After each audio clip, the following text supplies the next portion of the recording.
Mes amis, bonjour, on se retrouve pour une nouvelle vidéo action cette fois-ci, puisque comme vous le savez, j'ai vendu tout mon Realty, donc je vais faire un peu moins de contenu sur Realty, et puis vu que je vais rediriger mon cash principalement sur le marché action, je vais vous parler un petit peu plus de mon portefeuille que j'ai actuellement, et des actions que je souhaite acheter, ou même peut-être des ETF que j'ai en portefeuille, et que je voudrais vous faire découvrir. Je vous présente en premier le site que j'utilise beaucoup et que je vais donc beaucoup montrer durant ces vidéos. C'est Qualtrim, c'est l'outil qu'a développé Joseph Carlson, qui a également une chaîne YouTube que je vous invite à voir si vous êtes un petit peu anglophone. Il fait un contenu un petit peu similaire à ce que je vais proposer ici parce qu'on a un investissement qui est un peu dans la même branche, c'est-à-dire long terme sur des entreprises de croissance. Donc voilà, c'est 10 dollars par mois, je trouve que c'est plutôt pas mal. La première action dans la liste, c'est ASML, qui est ma plus grosse position en portefeuille en ce moment.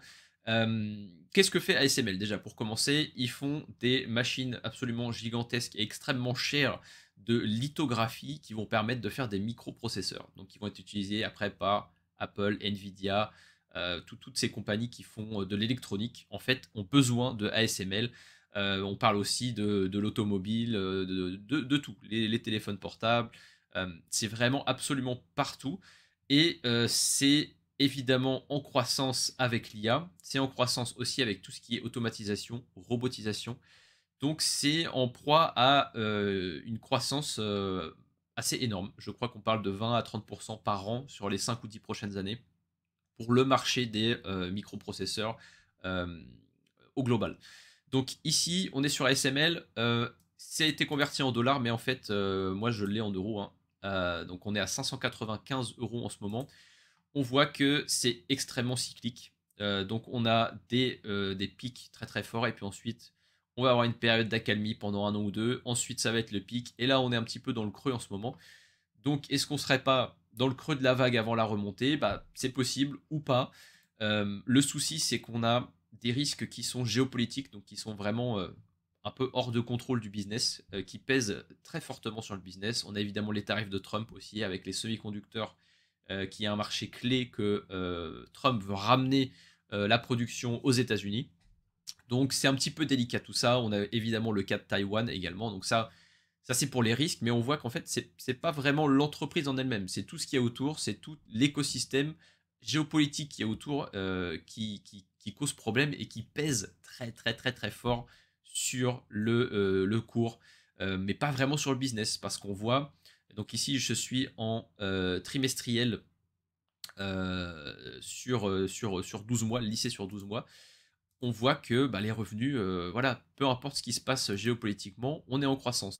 En termes de earnings per share, c'est pareil, c'est plutôt sympa. On est sur 5 ans, on est sur du 28% par an, ce qui est évidemment énorme.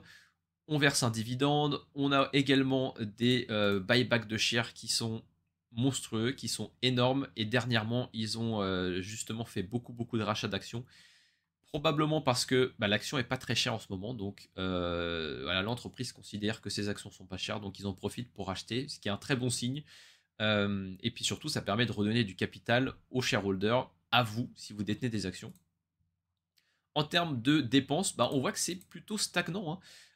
Donc la tech, on voit en ce moment qu'ils dépensent énormément, énormément, mais de par sa position, ASML, ils sont capables justement de gérer les coûts. Et ça, c'est plutôt pas mal parce que ça veut dire que dès qu'on aura un environnement géopolitique un petit peu plus calme, et je pense que ça va pouvoir de nouveau exploser à la hausse. Mais évidemment, ça peut durer très longtemps. Donc ça ne veut pas dire que ce sera dans 6 mois, dans un an. On peut encore avoir cette situation-là pendant longtemps.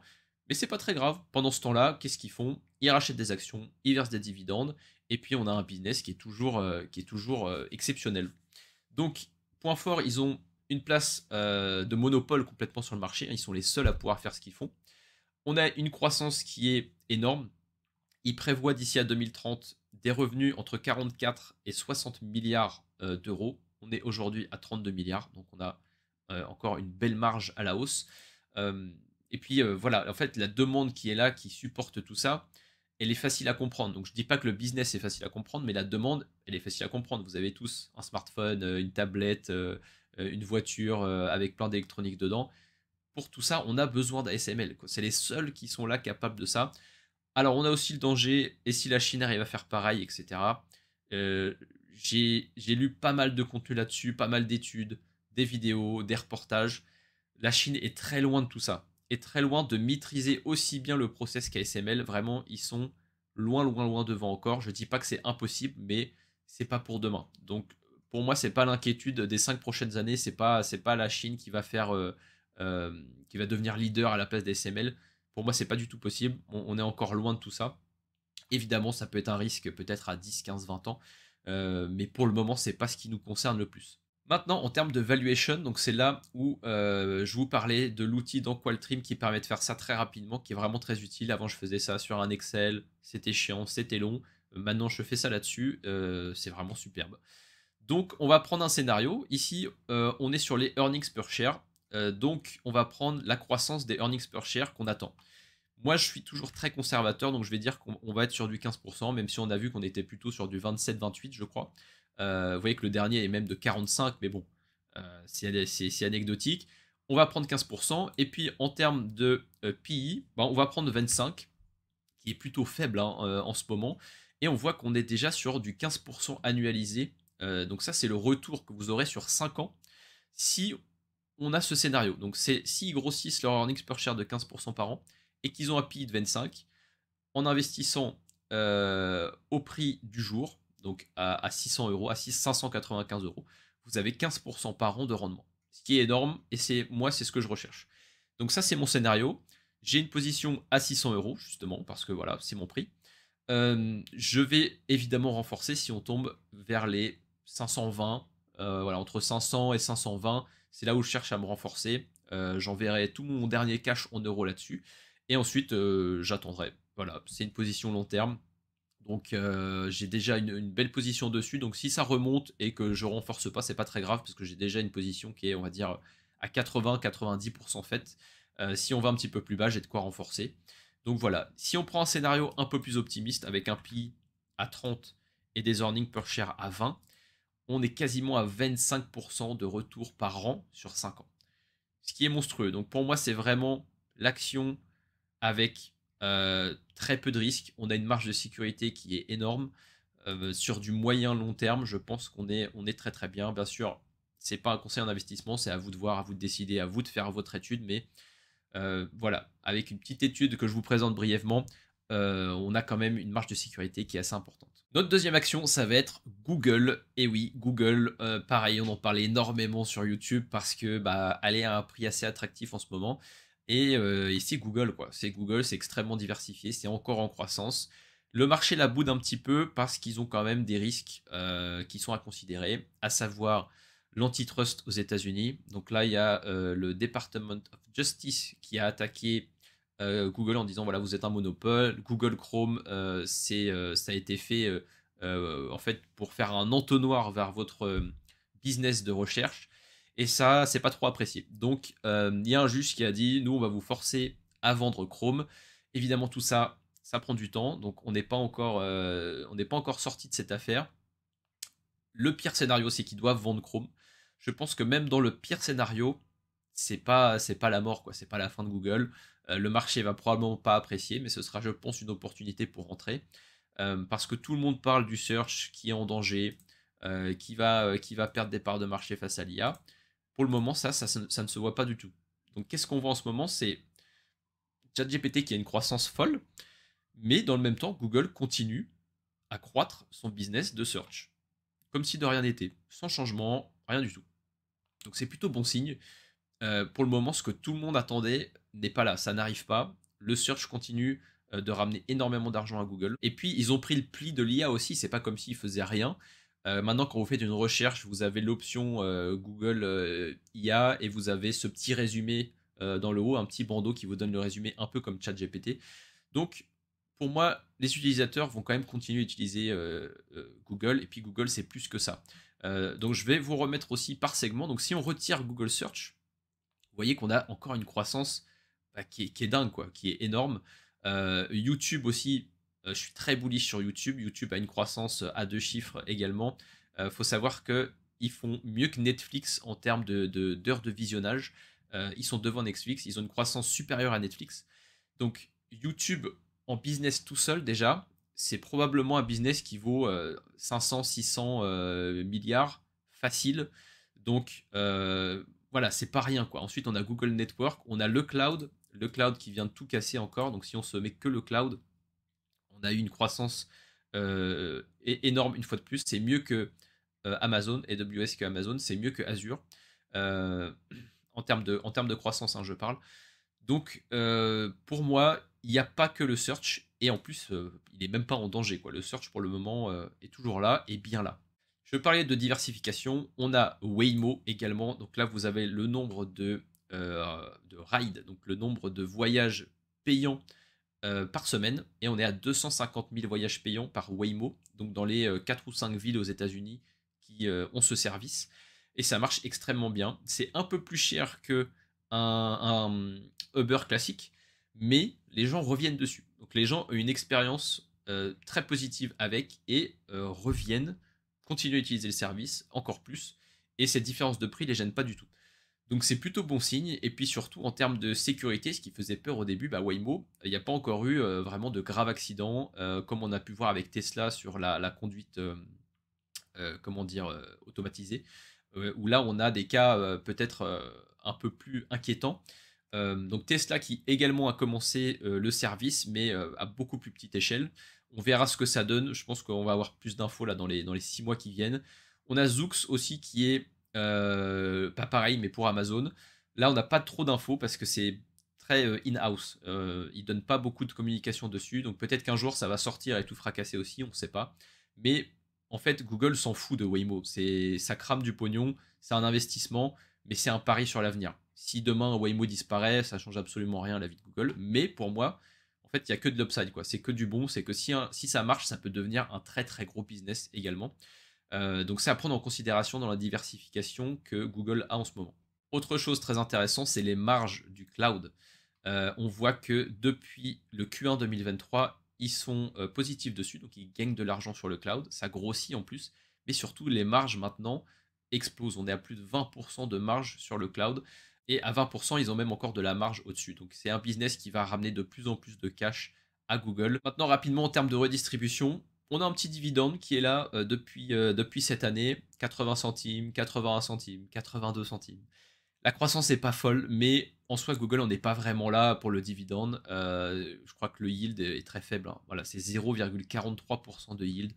Donc évidemment, on n'achète pas Google si on est un fanat de dividendes, mais il y a aussi la part de buyback hein, qu'il faut prendre en compte. Et je crois qu'ils ont approuvé pour 70 milliards de dollars de buyback, ce qui est évidemment énorme, c'est démentiel. Donc voilà, il faut prendre tout ça en compte, mais si on se met sur 5 ans par exemple, bah, vous voyez qu'on est continuellement en train de redonner plus d'argent aux shareholders. C'est toujours bon, on a un nombre d'actions qui est en baisse. Pour finir, on va parler de la valuation et du PI pour commencer. On voit que là sur 5 ans, on est quasiment au moins cher que vous pouvez acheter Google. On était tombé à 16 en 2022, qui était vraiment là, les techs étaient à terre. C'est un niveau qu'on a retouché début 2025. Et là, on est un petit peu plus haut, on est aux alentours de 20.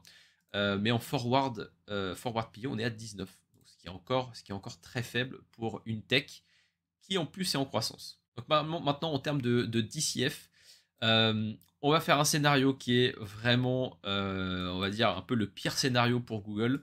Ce serait 20 de PI, donc ce à quoi ils sont en ce moment, et 10 de earnings per share growth, qui est vraiment très faible. Ils font beaucoup plus en ce moment. Vous voyez que là, sur le dernier, on était à 19%. Donc, c'est le pire scénario. Et on est quand même à 10% de retour sur investissement sur 5 ans. Donc, bon, ce qui est quand même pas mal. Mais je vous ai dit, moi, je cherche 15%. Donc, moi, mon scénario, c'est un retour du PI à 25 et un earnings per share qui va être à peu près à 12%. Et vous voyez que là, on est quasiment à 17% de retour sur investissement par an pendant 5 ans. Donc moi j'ai déjà une position que j'ai pris à 154 $, qui est une position plutôt pas mal, mais que je vais chercher à renforcer, évidemment, si le marché me donne le prix. Aujourd'hui, j'aimerais me renforcer aux alentours des 175 $.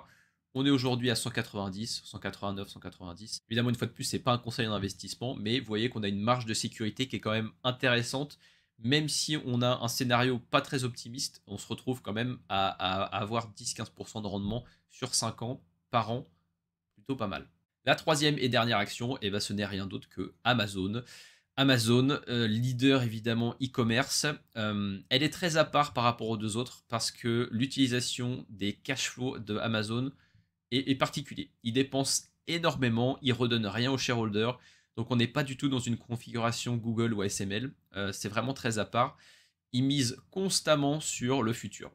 Tout le temps, tout le temps, tout le temps, tout le temps. Donc ça a commencé à inquiéter un petit peu les investisseurs, et vous le voyez, hein, moins 8,27%, c'était à la suite de leurs résultats. Pourquoi? Parce qu'on a eu une baisse de croissance assez importante. Donc vous savez que Amazon, c'est évidemment Amazon, vos achats en ligne, mais c'est aussi et surtout AWS, qui est le cloud service de Amazon. Donc vous voyez qu'on a une croissance énorme et ça rapporte plus de 116 milliards de dollars sur Q2 2025.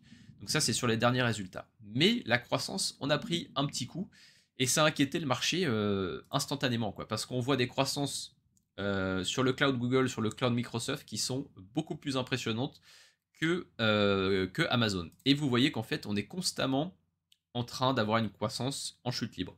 Ce qui est un petit peu normal puisque ça grossit, donc on ne peut pas s'attendre à une croissance perpétuellement à la hausse. Mais là, ça a commencé à inquiéter le marché. Pourquoi? Parce qu'ils dépensent énormément. Vous voyez, si on met sur 5 ans, les dépenses sont passées de 100 milliards en un trimestre à 220 milliards, quoi, à peu près. C'est pour ça que je vous disais qu'il y a une allocation assez particulière du cash qui rentre dans Amazon parce que on n'a pas de free cash flow. On n'a pas de free cash flow. Alors évidemment, là, vous voyez un petit peu, hein, 48 milliards, etc. Vous dites, bah, c'est quand même énorme. Mais à ça, il faut soustraire les stock options qui sont donnés aux employés. Donc pour payer les employés, on va donner des stock options. Et ça, évidemment, pour le shareholder, pour vous, actionnaire, c'est vous qui le payez en fait. Ce free cash flow, il part pour les employés, il part pas dans votre poche. C'est pour ça qu'il n'y a pas de buyback et qu'il n'y a pas de dividende. Donc si on les soustrait, bah, vous voyez qu'en fait, Amazon n'a pas de free cash flow, ne gagne pas d'argent. Il rentre évidemment avec AWS, etc. Il y a du net income, il y a des bénéfices, mais tout repart soit dans les dépenses pour l'IA, pour les voitures autonomes, etc., soit pour les stock options pour les employés. Et donc vous voyez que là, au dernier trimestre, c'est aussi ça qui n'a pas plu au marché, on a 13 milliards et demi de free cash flow, mais on a 20 milliards de stock options. Donc en fait, on va décaisser de l'argent pour payer les employés en stock option. Au trimestre d'avant, c'était pareil, c'était zéro. 20 milliards de free cash flow, 20 milliards de dépenses dans les stock options. Donc ça inquiète un petit peu le marché parce qu'ils sont en train de dire on dépense énormément, mais nous on voit pas de retour. Et en plus, la croissance est en chute libre. Donc on est encore assez cher sur Amazon. On est sur un PI à 31, 32. Je pense que c'est probablement pas le meilleur moment pour rentrer sur Amazon, même si ça reste voilà, le leader du e-commerce, ça reste le leader du cloud. Ils ont aussi une diversification qui est assez énorme. On a aussi Amazon Prime, on a également Zoox, dont on parlait tout à l'heure, les voitures autonomes, même si c'est pas encore sorti, ça reste un pari sur l'avenir. On a également Kuiper, qui est l'Internet par satellite, donc un petit peu à la Musk. Donc il y a tout ça, ça coûte extrêmement cher, mais on n'en voit pas encore le retour. Donc acheter Amazon aujourd'hui, c'est vraiment parier sur le futur. C'est un peu un pari à la Tesla, même si je préfère Amazon quand même à Tesla. Mais c'est un peu un pari dans le sens où on est prêt à ne pas se faire rémunérer aujourd'hui pour une rémunération future qui sera énorme. Mais ça fait un moment que ça dure, et là, les investisseurs, ils perdent un petit peu patience. Donc ça peut donner une porte d'entrée, en tout cas moi j'espère, parce qu'en termes de valuation, c'est pas sur ces niveaux-là que je souhaite rentrer. On va le voir tout de suite. On va voir pour Amazon, donc en termes de earnings per share, on va dire qu'on va faire, allez, on va être conservateur, on va dire qu'on va faire du 12%. On va mettre 12%. Et on va mettre un earnings, un PI, pardon, à 25. Donc là, c'est vraiment un peu un des pires scénarios, et on voit qu'en fait, en retour sur investissement, c'est pas top. On fait du 5% sur 5 ans. Évidemment, on n'est pas très optimiste ici. Donc ici, pour avoir 15% par an de rendement, il faudrait acheter à 134 dollars. Je pense quand même que c'est vraiment pas optimiste. On va mettre un earnings per share un peu plus haut, à 15%. On va garder un PI à 25. Et là, on est déjà sur du 7,5%. C'est un peu mieux, c'est toujours pas ce qu'on recherche. Et si on est vraiment un peu plus réaliste, on va mettre 18%, qui est pour moi, c'est mon scénario ici. 25 de PI, 18% d'earnings per share. Et là, il faut acheter l'action à 175 $. Donc moi, c'est mon prix d'entrée. C'est ce que je recherche. On est aujourd'hui à 215, donc on est encore loin du compte. J'espère pouvoir rentrer sur ces prix-là. J'ai raté le coche en avril parce que moi, je dois avoir des approvals pour acheter à cause de mon boulot. Et ça n'a pas été approuvé à temps. Bref, donc j'ai raté l'opportunité pour acheter sur les niveaux que je recherchais. Je suis un peu dégoûté. J'espère que le marché va me redonner une porte d'entrée. Mais voilà, c'est mon scénario de croissance pour Amazon. Je suis très bullish dessus sur les 5 ou 10 ans qui viennent. Je pense qu'ils vont toujours être aussi dominateurs sur les marchés sur lesquels ils opèrent. Et en plus, on a Kuiper, on a Zoox, on a tous ces business-là qui peuvent devenir aussi énormes et prendre le relais sur la croissance par rapport, par exemple, au cloud. Les économies d'échelle qui peuvent être faites par l'IA, par la robotisation. Et il faut savoir que Amazon, ça emploie, si je dis pas de bêtises, ça emploie 1,5 million de personnes. Voilà, c'est ça. On est à un peu plus même, 1,5, 1,6 million de personnes. Donc imaginez qu'ils puissent remplacer, par exemple, les chauffeurs par des voitures autonomes pour faire les livraisons. Vous pouvez couper tout de suite des dizaines de milliers, voire des centaines de milliers d'emplois. Et donc ça, c'est des économies énormes. On a aussi dans les entrepôts, il y a déjà de la robotisation, mais on peut pousser ça encore plus à l'extrême.